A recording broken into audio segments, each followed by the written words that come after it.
Brian's worked very hard to get in this position for the world title fight against Demetrius Andreas for Brian, which hopefully is going to come end of March. But before we talk about that, can we have a chat about Brian's career? His first fight was December 2005. They didn't fight for 14 months. What was the delay there? Yeah, well, what happened was it was his first professional fight. He was in Blackpool for that. He was trained by a lad called Louis Veitch and managed by Wally Dixon. And he got a trapped thoracic nerve after his first fight. So what they did was, instead of going to physio and that, they went straight in and he had an operation for Dr. Funk, I think he was called. And that put Brian out of boxing for a long time. That's when I met Brian, and he was really disillusioned with the sport and really he'd gone from being a sterling great amateur to not fighting and kind of being put on the shelf. And when I first met Brian, and he first moved in my family's home with me, he couldn't train. Right. He had his shoulder blade was winging, it was called. One of his shoulder blades was lifting up like that.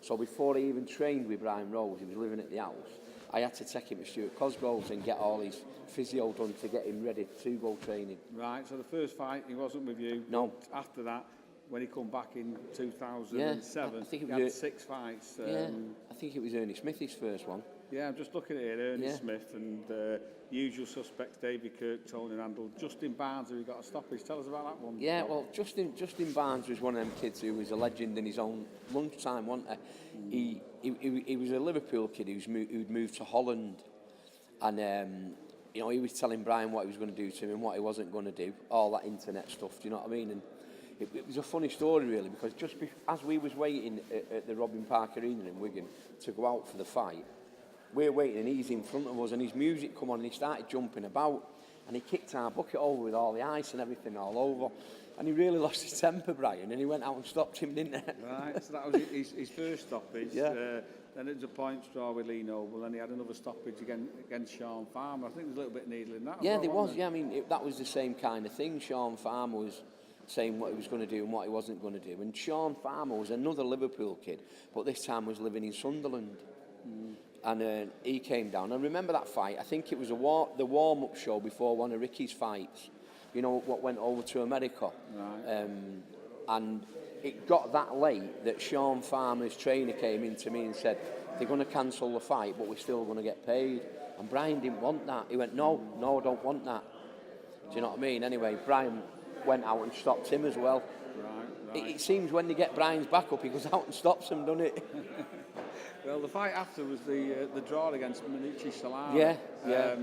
Which I remember quite well myself in Blackpool. Yeah. And he recovered from a big punch in that fight. You know, to be honest, Steve, part of that was my fault because Ken Morton, who was your matchmaker then, he swapped the fight on the day. It was on the day that the fight got swapped. And I never knew Manucci Solari was a southpaw. Right. I didn't know. We went into the fight not knowing Manucci Solari was a southpaw. I mean, he was a bit of a switch hitter. He was a typical Ingle kid, wasn't he? You know what I mean? But Brian, walked onto one, didn't he, in the second round, a belter. And, he showed some grit and determination, and he come back and boxed the draw, didn't he? Yeah, I remember. It was a fair draw. It was a fair shout, yeah, it was. Yeah. So we kind of moved on at a slow pace then until eventually we had the first title fight for Brian, which was a central area against Jason Rushton, which apart from the bad ending, the way it ended, performance for Brian. Yeah, it was a great performance, and it was for his first title. And I remember me and you speaking about Brian and saying that we'd like him to go the old way, central area title, British title, maybe European or Commonwealth, but obviously we missed that out. Yeah, I mean, it was a great performance at Bolton. It was on the same night that Jamie got beat off Ryan Rose, wasn't it? You know what I mean? It was that big night. And apart from it, that fight got overshadowed really by what happened afterwards to Jason. You know what I mean? So, we really don't talk about that a lot, do we? You know what I mean? No. We're moving on. Obviously, he didn't fight for a few months. It was about 8 months before he went in the ring against with Max Maxwell, and we know what happened on that night, don't we? Yeah. I mean, Brian went into that fight not focused.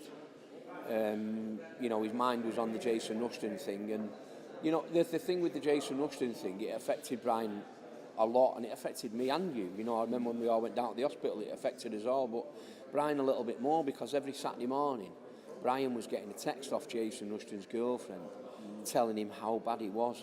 Right. So whereas me and you had time to get it out of our head, every Saturday morning Brian got it in his head again by Jason's girlfriend texting him. And Brian's such a nice kid, he didn't know what to do. Anyway, he went into a Maxwell fight, and you know, he was winning the fight when he got caught with the shot. Do you know what I mean? And you know the rest is history. He got done off Maxwell, and that was it. You know what I mean? Yeah. So straight away we obviously had to pick him up from that, and we got him back in with Teddy Carruthers, and he had the win on that, and then we went straight away for the English title with Lee Noble. Just before you go away from that Teddy Carruthers fight, let me tell you something about it. Ken Morton booked that fight for us, didn't he? So it was a fight after Maxwell, and as we're walking out, it's all the same corner team as the Maxwell fight. Oh, Richie Woodall, yeah. Richie Woodall's dad. Yeah. You know, and it was like a bit of a deja vu thing. And you know, I said to Brian, don't worry about it. You know, it's Teddy Carruthers this time. It's not Maxwell. But that had an effect on Brian. But he boxed great, didn't he? He boxed out with skin and beat Teddy Carruthers easy. Yeah. Well, I think he had a quick defence, a quick fight against Martin Welsh in... No. He won the Central Area title, didn't he? Then he went to the English title, didn't he, against Lee Noble? Yeah. And boxed Lee Noble and beat him every round, Lee Noble. But like you say, you know, from that point on, his hands was always up, weren't they? You know, from getting knocked out of Maxwell, he never ever dropped his hands again after that. Yeah. So after that, then it was Martin Welsh. Actually, I forgot it was Lee an Noble. English title defence. Yeah, it was an English title defence. Yeah. It was another stoppage for him, wasn't it? Yeah. It was one of the rare stoppages. You know, with that again, he wasn't happy because Frank Maloney had put us in the smallest dressing room there was in the place, and I said to Frank, we can't go here. And Frank had put us in the away dressing room, yet we was promoted by Frank Maloney then, and yet he had us in the away dressing room. You know what I mean? I think deep down Frank wanted us to lose that night because Martin Welsh was his little mate, wasn't he? You know what I mean? I think they were Millwall. That's where they got together. Yeah, that's where they got together at Millwall. I think Frank had a lot of explaining to do to Martin's mum and dad at the next home game. He got the chance to fight for the British title against Prince Aaron. Tell us what you can remember about that, Bob. Yeah, well, for the third time, we was training for the Eric Ochieng fight, weren't we? And then you phoned us and said they've offered us the Prince Aaron fight. So we just took it straight away, didn't we? Because in this actual ring here, we'd done a lot of sparring with Prince Aaron in here. And even in the sparring, Brian had his number, do you know what I mean? It was quite evident that Brian Rose had Prince Aaron's number, do you know what I mean? So we jumped at the fight. Yeah. And there was never any doubt in my mind, or Brian's mind, that he was going to beat Prince Aaron. You know, even though we was 7-1 underdogs and all our mates had it away at the bookies, do you know what I mean? We never once doubted that Brian was going to win that title. Yeah, I think it was only the people within our camp who'd seen the sparring and knew about it. Was expecting the win. You know, Brian was the big outsider, but it was a great performance for him to actually have someone bigger than him on it. It was a fantastic performance, and you know. That was the platform for Brian to move on to bigger and better things, and that's exactly what we've done. Yeah. So his next fight was a rematch with Max Maxwell, which was revenge. Yeah. Well, when he won the British title and he had that mandatory, he had that voluntary defence. I remember you saying to me, "Well, what about Maxwell?" And we asked Brian, and Brian just said it straight away. Yeah, we'll have it. And then, you know, he went into Blackpool and done a number on Maxwell, didn't he? Yeah. And then obviously quick defence against Chris Calsaw. Then we brought Vivian Harris over to Blackpool and he knocked him out. It was a good night, wasn't it? That was another thing, you see. There's a little trait here, isn't there? Vivian Harris gave us a load of trouble at the weigh-in, didn't he, and all that, and saying he wasn't going to fight and he was going to go home, and he annoyed Brian at the weigh-in. I wish more people had annoyed Brian at the weigh-in, you know what I mean? It seems to make him knock people out or stop him. Yeah, so to end 2012 and to actually win the Lonsdale bout, all right, he went to beat Sam Webb. Yeah, it was a great fight as well to win that Lonsdale belt outright, because Sam Webb was, you know, Sam Webb was coming to, you know, try and get a foothold back into the British scene, you know what I mean? And you know, he came ready, and it was a fantastic fight, and it was a shame that it wasn't on Sky, wasn't it? You know, it was on Loaded TV, wasn't it? You know what I mean? Yeah, at the end we got it on Loaded TV. We got it on Loaded TV with a lot of work off you and sorting stuff out, you know what I mean?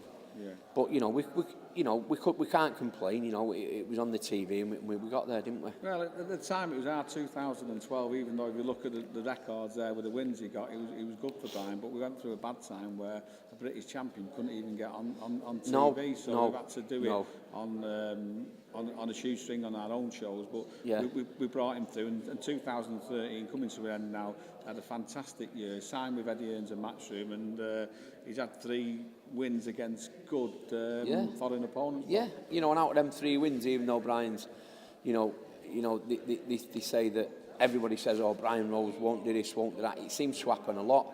So I'm glad when all these internet people don't get on our side, because it makes Brian perform better. When they're all saying he can't do it, he just keeps proving people wrong.